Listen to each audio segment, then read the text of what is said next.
ರೀತಿಯಾಗಿ ಎಲ್ಲ ನಮ್ಮ ಬಿಜೆಪಿ ಮತ್ತು ಜೆಡಿಎಸ್ ವತಿಯಿಂದ ಯಾರೆಲ್ಲ ಎಲ್ಲ ನಮ್ಮ ಚಿಕ್ಕಬಳ್ಳಾಪುರ ಜಿಲ್ಲಾ ವತಿಯಿಂದ ಆಗಮಿಸಿರ್ತಕ್ಕಂಥ ಎಲ್ಲಾ ಮುಖಂಡರಿಗೂ ಸ್ವಾಗತವನ್ನು ಬಯಸ್ತಾ ಏನಿವತ್ತಿನ ದಿವಸ ಎಲ್ಲ ನಮ್ಮ ಮುಖಂಡರು ಪ್ರಮುಖವಾಗಿ ಪ್ರಸ್ತಾಪ ಮಾಡಿರ್ತಕ್ಕಂಥ ವಿಷಯ ಇಲ್ಲಿ ಹಾಲಿನ ದರದ ಬಗ್ಗೆ.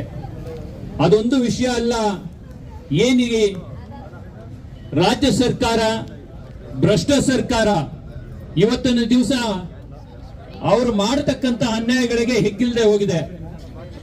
ನಾವು ಯಾರು ಇದ್ರ ಬಗ್ಗೆ ಧ್ವನಿ ಎತ್ತಲಿಲ್ಲ, ಮಾತನಾಡಲಿಲ್ಲ ಅಂತ ಹೇಳಿದ್ರೆ ಮುಂದಿನ ದಿನಗಳಲ್ಲಿ ಅವ್ರಿಗೆ ತಡೆ ಇರತಕ್ಕಂತ ಕೆಲಸ ಆಗೋದೇ ಇಲ್ಲ.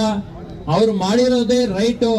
ಅವ್ರು ಮಾಡಿರ್ತಕ್ಕಂತ ಜನಗಳಿಗೆ ಏನ್ ಕೊಡ್ತಾರೋ ಅದನ್ನ ತಗೊಳ್ಬೇಕು. ಇದನ್ನ ಸರ್ವಾಧಿಕಾರಿ ಧೋರಣೆ ಅಂತಾನೆ ಹೇಳ್ಬೋದು. ಏನಿವತ್ತಿನ ದಿವಸ ಇವತ್ತು ಬಂದು 1.5 ವರ್ಷ ಆಯ್ತು, ಯಾವುದೇ ಒಂದು ಅಭಿವೃದ್ಧಿ ಕಾರ್ಯಗಳಿಗೆ ಒಂದು ನಯಾ ಪೈಸಾ ಕೊಡ್ತಕ್ಕಂತ ಕೆಲಸ ಮಾಡ್ತಾ ಇಲ್ಲ. ಇವತ್ತು ಇವ್ರು ಮಾಡಿರ್ತಕ್ಕಂಥ ಇಷ್ಟೇ, ಅವ್ರು ಕೊಟ್ಟಿರ್ತಕ್ಕಂಥ ಕಮಿಟ್ಮೆಂಟ್ ಏನಿದೆ, ಜನಗಳಿಗೆ ಹೇಳಿರ್ತಕ್ಕಂಥ ಒಂದು 5 ಭಾಗ್ಯಗಳೇನಿದೆ, ಅದಕ್ಕೆ ಆರ್ಥಿಕತೆಯನ್ನ ಒಗ್ಗೂಡಿಸೋದು ನಿಟ್ಟಿನಲ್ಲಿ ಏನವರ ಹೈಕಮಾಂಡ್ ಇಂದ ಅಂತ ಬಂದಿರತಕ್ಕಂಥ ಸಲಹೆಗಳು, ಸೂಚನೆಗಳು, ಅವ್ರು ಕೊಟ್ಟಿರ್ತಕ್ಕಂಥ ಟಾರ್ಗೆಟ್ಗಳು ಏನಿದಾವೆ, ಬೇರೆ ರಾಜ್ಯಗಳಲ್ಲಿ ಚುನಾವಣೆಗಳನ್ನ ನಡೆಸ್ತಕ್ಕಂಥ ನಿಟ್ಟಿನಲ್ಲಿ ನಮ್ಮ ಕರ್ನಾಟಕಕ್ಕೆ ಸಂಬಂಧಪಟ್ಟ ಸಂಪನ್ಮೂಲವನ್ನ, ಆರ್ಥಿಕತೆಯನ್ನ ಬೇರೆ ರಾಜ್ಯಗಳಿಗೆ ಅಕ್ರಮವಾಗಿ ವರ್ಗಾವಣೆ ಮಾಡೋದು ಯಾವ ರೀತಿ ಅನ್ನೋ ನಿಟ್ಟಿನಲ್ಲಿ ಅವ್ರು ಯೋಚನೆ ಮಾಡ್ಕೊಂಡು ಕೂತಿದ್ದಾರೆ. ಅವ್ರು ಯೋಚನೆ ಮಾಡಬೇಕು, ಅವರಿಗೆ ಸಾಮಾಜಿಕ ಕಳಕಳಿ ಆಗ್ಲಿ, ಮನುಷ್ಯತ್ವ ಆಗ್ಲಿ ಇದೆ ಅಂತ ಹೇಳ್ಬಿಟ್ಟು. ಏನಪ್ಪ ಇಷ್ಟು ದಿವಸ ರೈತರಿಗೆ ಬರಗಾಲ ಅನ್ನೋದು ಬಂದಿದೆ, ಒಂದು ಅಭಿವೃದ್ಧಿ ಕಾರ್ಯಗಳಿಗೆ ನಾವು 1 ರೂಪಾಯಿ ಕೊಡ್ತಾ ಇಲ್ಲ, ಅವರಿಗೆ ಒಂದು ಅನುದಾನ ಕೊಡ್ತಾ ಇಲ್ಲ. ಯಾವ ರೀತಿಯಾಗಿ ನಮ್ಮ ರೈತ ಬಾಂಧವರು ಜೀವನ ನಡೆಸೋದು? ಸರಿನಪ್ಪ, ಆಯ್ತು, ಒಂದು ಹೈನುಗಾರಿಕೆ, ನಮ್ಮ ರೈತರು ಅವಲಂಬಿತವಾಗಿರ್ತಕ್ಕಂಥ ಒಂದು ಹೈನುಗಾರಿಕೆ, ಹಾಲನ್ನ ಮಾರಿ ಜೀವನ ಮಾಡಿರ್ತಕ್ಕಂಥ ಎಷ್ಟೋ ಕುಟುಂಬಗಳು ಇರ್ತವೆ. ಅದಕ್ಕೂ ನೀವು ಕಲ್ಲಾಕುವಂತ ಕೆಲಸ ಮಾಡ್ತಿರಲ್ಲ. ಗ್ರಾಹಕರಿಗೆ ನಿಮ್ಗೆ ಹೊರೆ ಹೊರಿಸ್ತೀರಿ, ಅಲ್ಲಿ ನೀವು ಹಾಲಿನ ದರವನ್ನ ಏರಿಸ್ತೀರಿ. ಏನಲ್ಲಿ ಹಾಲಿನ ದರವನ್ನು ಏರಿಸ್ತಿದ್ರಿ, ಆ ಹಾಲಿನ ದರವನ್ನ ಅಟ್ಲೀಸ್ಟ್ ನಮ್ಮ ರೈತ ಬಾಂಧವರಿಗೆ, ಹೈನುಗಾರಿಕೆ ಮಾಡಿರ್ತಕ್ಕಂಥವರಿಗೆ ಕೊಡ್ತಕ್ಕಂಥ ಕೆಲಸವನ್ನು ನೀವು ಮಾಡ್ತಾ ಇದ್ದೀರಾ? ಅಲ್ಲಿ ಏರಿಸ್ತೀರಿ, ಇಲ್ಲಿ ಇಳಿಸ್ತೀರಿ. ಸೆಂಟ್ರಲ್ಲಿ ನೀವು ಕಮಿಷನ್ ಏಜೆಂಟ್ಗಳ ತರ ವರ್ತನೆ ಮಾಡ್ತಾ ಇದ್ದೀರಿ. ಏನಕ್ಕೆ ನೀವು ಈ ತರ ಧೋರಣೆ ಅಂತ ನಾವು ಪ್ರಶ್ನೆ ಮಾಡ್ತಕ್ಕಂಥ ನಿಟ್ಟಿನಲ್ಲಿ ನಾವೆಲ್ಲ ಇಲ್ಲಿ ಸೇರಿದ್ದೀವಿ.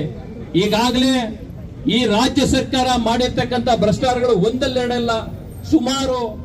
ಈ ಕೊನೆಗೆ ಎಲ್ಲಿಗೆ ಬಂದು ಮುಟ್ಟಿದೆ ಅಂತ ಹೇಳಿದ್ರೆ ಮಾನ್ಯ ಮುಖ್ಯಮಂತ್ರಿಗಳ ಬುಡಕೆ ಬಂದ್ಬಿಟ್ಟಿದೆ. ಈಗ ಏನು ಮೂಡ ಹಗರಣ ಈಗ ಹೊರಗಡೆ ಬಂದಿದೆ.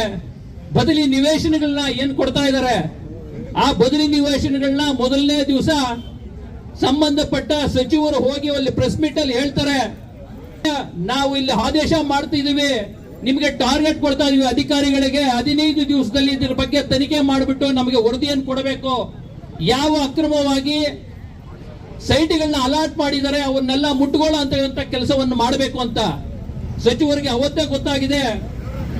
ಸಿದ್ದರಾಮಯ್ಯ ಅವರ ಫ್ಯಾಮಿಲಿಗೆ ಅಲರ್ಟ್ ಆಗಿದೆ, 16ರಿಂದ 17 ಸೈಟ್ ಅಲರ್ಟ್ ಆಗಿದೆ ಅಂತ ಗೊತ್ತಾದ ತಕ್ಷಣ ನೆಕ್ಸ್ಟ್ ದಿವಸನೇ ಕ್ಲೀನ್ ಶೀಟ್ ಕೊಡ್ತಕ್ಕಂಥ ಕೆಲಸ ಮಾಡ್ತಾ ಇದೆ. ಏನು ಮೂಡಾದಲ್ಲಿ ಯಾವುದೇ ಹಗರಣ ಆಗಿಲ್ಲ, ಎಲ್ಲ ಕಾನೂನುಬದ್ಧವಾಗಿದೆ.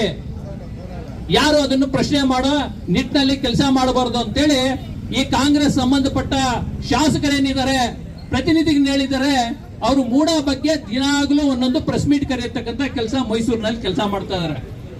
ಯಾಕೆ ಸಿದ್ದರಾಮಯ್ಯನವ್ರ ಹೆಸರು ಬಂತು, ಸಿದ್ದರಾಮಯ್ಯನ ಫ್ಯಾಮಿಲಿ ಹೆಸರು ಬಂತು ಅನ್ನೋ ನಿಟ್ಟಿನಲ್ಲಿ ನೀವು ಅವತ್ತೇ ಅದನ್ನ ಮುಚ್ಚಾಕುವಂತ ಕೆಲಸ ಮಾಡ್ತಿರಲ್ಲ. ನಿಮ್ಗೇನಾದ್ರೂ ಒಂದು ಚೂರಾದ್ರೂ ಮಾನ ಮರ್ಯಾದೆ ಇದೆಯಾ? ನೀವು ಪಾರದರ್ಶಕವಾಗಿ ಅದನ್ನ ತನಿಖೆ ಮಾಡಿ ಅಕ್ರಮವಾಗಿ ಯಾರಿಗಾದ್ರೂ ಸೈಲ್ ಅಲರ್ಟ್ ಮಾಡಿದೆ ಅಂತ ಹೇಳಿದ್ರೆ ಮುಟ್ಟುಗೋಲು ಹಾಕುವಂತ ಕೆಲಸ ಮಾಡಬೇಕಾಗಿತ್ತು. ಎಲ್ಲಾ ಪ್ರೆಸ್ ಮೀಟ್ಗಳಲ್ಲೂ ಹೇಳ್ತಾ ಇದಾರೆ ಈಗಾಗಲೇ ಮೂಡಾದಲ್ಲಿ ಯಾವುದೇ ಅಕ್ರಮವಾಗಿಲ್ಲಪ್ಪ, ಎಲ್ಲ ಸರಿಯಾಗಿ ಆಗಿದೆ ಅಂತ ಹೇಳ್ಬಿಟ್ಟು.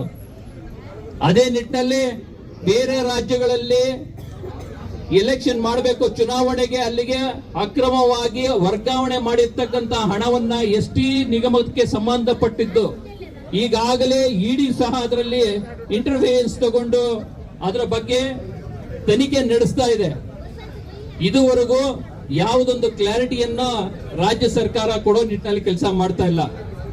ಹಾಗಾಗಿ ಈ ರಾಜ್ಯ ಸರ್ಕಾರದ ಏನು ಧೋರಣೆಗಳಿದೆ, ಇವರು ಮಾಡಿರ್ತಕ್ಕಂತ ಏನು ಅಕ್ರಮಗಳಿದಾವೆ ಅದನ್ನ ಮುಚ್ಚಾಕೋ ನಿಟ್ಟಿನಲ್ಲಿ ಯಾವ ರೀತಿಯಾಗಿ ಜನಗಳಿಗೆ ಮೋಸ ಮಾಡಬೇಕು, ಅದನ್ನ ಮುಚ್ಚಾಕೋ ನಿಟ್ಟಿನಲ್ಲಿ ಯಾವ ರೀತಿಯಾಗಿ ನಾವು ದಿನ ಬೆಳಗಾದ್ರೆ ಪ್ರೆಸ್ ಮೀಟ್ಗಳು ಮಾಡಬೇಕು, ಇದನ್ನ ಮಾತ್ರ ಮಾಡ್ತಾ ಇದ್ರೆ ಹೊರತು ಜನಗಳಿಗೆ ಅಭಿವೃದ್ಧಿ ಕಾರ್ಯಗಳಿಗೆ ಬೇಕಾಗಿರ್ತಕ್ಕಂಥ ಅನುದಾನಗಳಾಗ್ಲಿ, ಬಡವರಿಗೆ ಸಹಾಯ ಮಾಡೋ ನಿಟ್ಟಿನಲ್ಲಿ ಬೇಕಾಗಿರ್ತಕ್ಕಂಥ ಅನುದಾನಗಳಾಗ್ಲಿ ಕೊಡ್ತಕ್ಕಂಥ ನಿಟ್ಟಿನಲ್ಲಿ ಅವ್ರು ಯಾರು ಕೆಲಸ ಮಾಡ್ತಲ್ಲ. ಇದನ್ನ ಯಾವುದೇ ನಿಟ್ಟಿನಲ್ಲಿ ನಮ್ಮ ಭಾರತೀಯ ಜನತಾ ಪಾರ್ಟಿ ಆಗ್ಲಿ JDS ಇದರಿಂದ ಆಗ್ಲಿ ಯಾವುದೇ ಕಾರಣಕ್ಕೂ ನಾವು ಇದನ್ನು ಒಪ್ಪೋದಿಲ್ಲ. ನಮಗೆ ಚಿಕ್ಕಬಳ್ಳಾಪುರ ಜಿಲ್ಲೆಯಲ್ಲಿ ನಮಗೆ ಶಕ್ತಿ ಇದೆ. ನಮ್ಮ ಶಕ್ತಿನ ನಮ್ಮ ಕೆ ಸುಧಾಕರನ್ ಅವರು ಈಗಾಗಲೇ ನಮಗೆ ಸಂಸದರಾಗಿ 8 ತಾಲೂಕುಗಳ ಒಡೆಯರಾಗಿ ಅವರು ಆಯ್ಕೆ ಆಗಿ ಬಂದಿದ್ದಾರೆ. ಬರೀ MLA ಆಗಿದ್ದಿದ್ರೆ ಬರೀ ಚಿಕ್ಕಬಳ್ಳಾಪುರಕ್ಕೆ ಮಾತ್ರ ಸೀಮಿತ ಆಗ್ಬಿಡ್ತಾ ಇದ್ರು. ಈಗ ನಮಗೆ ಎಲ್ರಿಗೂ ಅವರು ಒಡೆಯಾಗಿದ್ದಾರೆ. ಅವರ ಆದರ್ಶಗಳಲ್ಲಿ ಅವ್ರು ಮಾಡತಕ್ಕಂತ ಕೆಲಸಗಳನ್ನ ಮುಂದಿನ ದಿನಗಳಲ್ಲೂ ಅವ್ರು ಹಾಕೊಡಂತ ಏನೆಲ್ಲ ಮಾರ್ಗದರ್ಶನಗಳಿದಾವೆ ಅದನ್ನ ನಾವು ತಗೊಳ್ಳೋದ್ರ ಮುಖಾಂತರ ಅವರು ಒಟ್ಟಿಗೆ ನಾವು ಇದ್ದು ಅವ್ರಿಗೆ ಕೊಡ್ತಕ್ಕಂತ ಶಕ್ತಿಯನ್ನು ನಾವು ಪಡೆದು ಈ ಸರ್ಕಾರವನ್ನ ಅತ್ಯಂತ ಸನಿಹದಲ್ಲೇ ರಿಮೂರ್ಲ ಮಾಡುವಂತ ನಿಟ್ಟಿನಲ್ಲಿ ನಾವೆಲ್ಲ ಕೆಲಸ ಮಾಡ್ತೀವಿ ಅಂತ ಹೇಳ್ತಾ ನನ್ನ ಮಾತನ್ನು ಮುಗಿಸ್ತೀನಿ. ಜೈ ಹಿಂದ್, ಜೈ ಕರ್ನಾಟಕ.